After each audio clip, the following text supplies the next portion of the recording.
Hey everyone, welcome back to the AM channel. This is Nafo here. Before we start, make sure you hit that subscribe button and turn on notifications so you don't miss another video. Today we're going to dive into something that affects nearly every Australian. Whether you own a home, rent, or are struggling just to get by, we are talking about the housing crisis, the cost of living crisis, why it's happening, who it benefits, who it hurts, and what the future may hold if nothing changes. This is going to be a long one, and that's because the story of housing in Australia is complex, multi-layered, and touches almost every aspect of our lives, from mental health to politics, from family formation to global economics. Housing is not just another expense. It is the foundation of everything. It determines where you can live, how far you commute, whether you can start a family, whether you can save, and whether you feel secure at all. When housing becomes unstable, everything else in life becomes unstable too. And that is exactly what is happening in Australia today. People are working harder, earning more on paper, but feeling poorer, more stressed, and less secure than ever before. Let's start with the numbers. Australia has a serious housing shortage. According to the National Housing Finance and Investment Corporation, by the mid-2020s we were short roughly 175,000 dwellings just to meet baseline demand. That was before the post-COVID population rebound. Household formation has consistently outpaced new housing supply for over a decade. That means even as construction continues, we are still playing catch-up. In major cities like Sydney and Melbourne, the median house price is now roughly 8 to 12 times the median income. Compared to 3 to 4 times in the 1980s and 1990s, this kind of price to income ratio makes home ownership almost impossible for many young Australians. Renters are feeling it even more.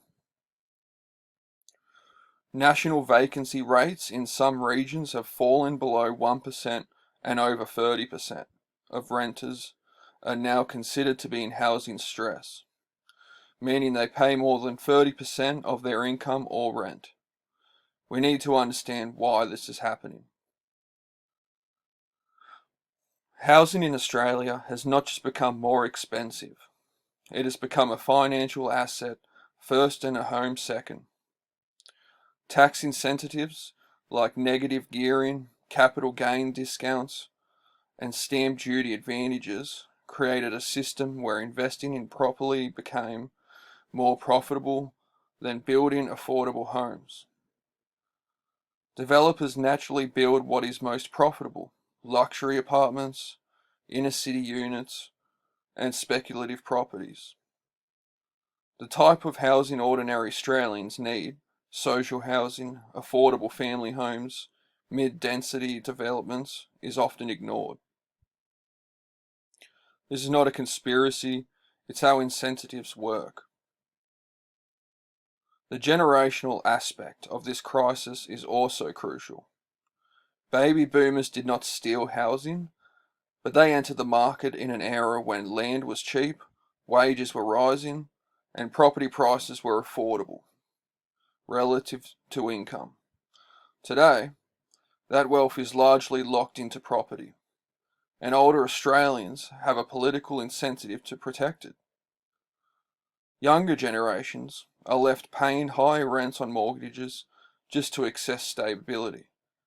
Intergenerational wealth inequality is now one of the most significant barriers to economic mobility in Australia. Immigration is another piece of this puzzle, and it often gets politicised. Immigration does increase demand for housing, but it does not create a crisis by itself. The crisis arises when population growth is faster than housing supply. Australia's migration levels have rebounded sharply post-COVID. Net overseas migration reached over 400,000 in 2023 alone, adding tens of thousands of households needing homes.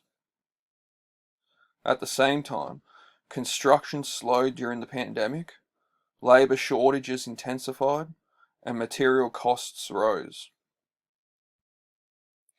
The result is pressure on the rental market and skyrocketing prices, particularly in cities like Sydney, Melbourne, and Brisbane. Europe shows a similar pattern.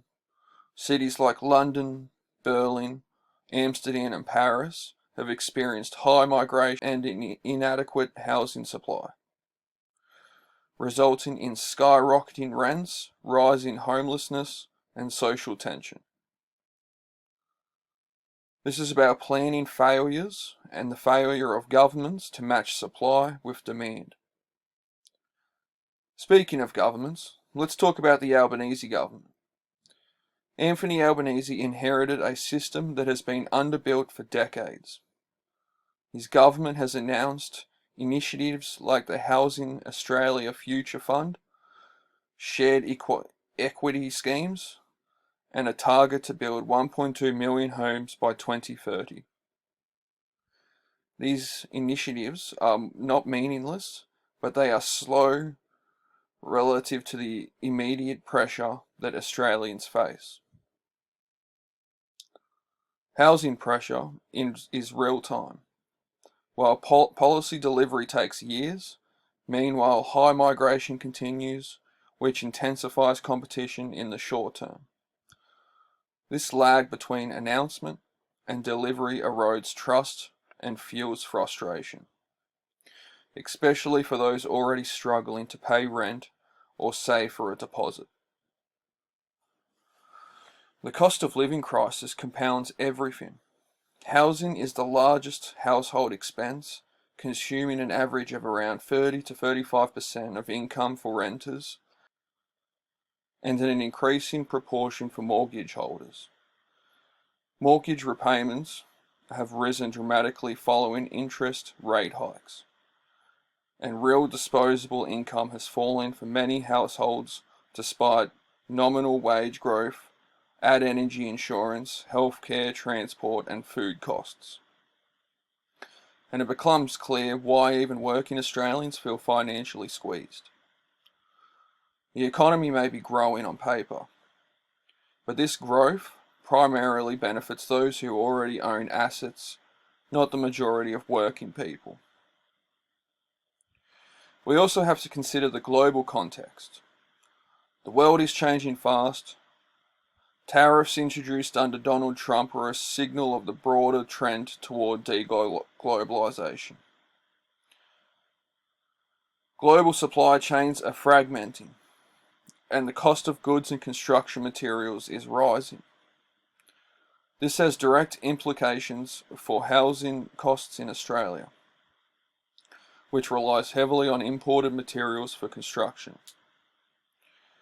China, which has historically been Australia's largest trading partner and a source of economic stability through commodity demand, is slowing due to demographic decline and a real estate market collapse. That shift affects government revenue, employment, and investment. In an uncertain global economy, domestic stability, particularly housing stability, becomes even more critical. If Australia is to solve this crisis, we cannot continue using outdated construction methods. Construction productivity has stagnated for decades. Labour shortages are structural, not temporary. Material costs have risen faster than inflation. This is why AI, automation, and modular construction are no longer optional. AI can accelerate design, reduce waste, optimize approvals, and allow projects to scale more quickly. Modular housing can be built in factories faster and cheaper than on-site construction, and it requires fewer, less skilled workers. Without these productivity gains, housing supply will remain constrained, prices will keep rising and social tensions will worsen. The consequences of inaction are stark. Young Australians delay or forego a family formation because housing is unaffordable. Mental health deteriorates under the stress of financial insecurity. Political extremism and social unrest rise. Trust in institutions erodes. Housing instability is not just an economic problem, it is a social and political problem. It is one of the most important factors of a stable and functional society. So what is the solution? We need massive investment in public housing, planning reform that allows supply to meet demand. Migration policies align with housing capacity and AI-enabled construction to boost productivity. We need intergenerational fairness policies to prevent wealth hoarding from locking Australians out of housing markets. Housing must be treated as infrastructure, not speculation. Only then can we boost cost of living pressure, improve mental health, restore social trust, and stabilise the nation. At the end of the day, Australians aren't asking for luxury. They're asking for stability, for a future they can plan for a society where effort translates into security. Housing is the foundation of that future, and if we fail to fix it, everything else, work, family, health, society, becomes harder, more expensive, and more fragile. This is why this matters. This is why we have to talk about it, and this is why we have to demand solutions that actually build homes, restore fairness, and prepare us for the challenges ahead. From global economic uncertainty and trade disruptions to technological change and intergenerational inequality. Hit that like button if this resonates with you, subscribe to stay informed on these critical topics, and drop a comment below telling me your biggest financial challenge is as a young Australian. Let's start an honest conversation about wealth, opportunity, and fairness in our country. Thank you for watching, and I'll see you in the next video.